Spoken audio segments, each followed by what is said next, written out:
Hi, just wanted to explain our process for organizing kitchens. People say to me, I don't know how on earth you can possibly organize my kitchen. I haven't, the cabinets are bursting. I can't find anything. There's no room to maneuver. How are you going to do it? So here is our process. Number one, it's discovery. So we're going to ask you questions like, how often are you cooking? Do you do grilling? Do you do baking?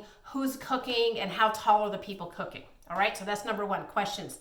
Number two, here's where we pick up with the same method we use for pretty much any other room in the house, is the big sort, except that we're going to do it in rounds for the kitchen. So the first category would usually be something like, pots and pans and cooking utensils. We take all of those items out from wherever they're hiding, sort them all, have you come in, do the editing with you, right? Then we're going to do it for the food. Then we're going to do it for the plates and glasses, right? On and on until we've done the entire editing and decluttering process, right?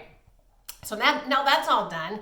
Now we have to figure out where we're going to put everything that you're keeping. So we work with you and, we use sticky notes and we say, okay, we think that the coffee cups and the coffee station would be better over in this area. Here's why. Let's not even use that side of the blind cabinet because you can't see anything in there anyway, so we're just not going to use it.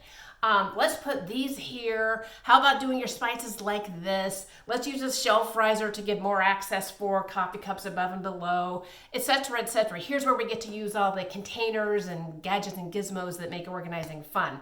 So at the end of it, you're going to have a kitchen that has the things that you use in it. And if there's things that you don't use very often, we make a kitchen overflow area somewhere near it, usually at the bottom of the basement stairs.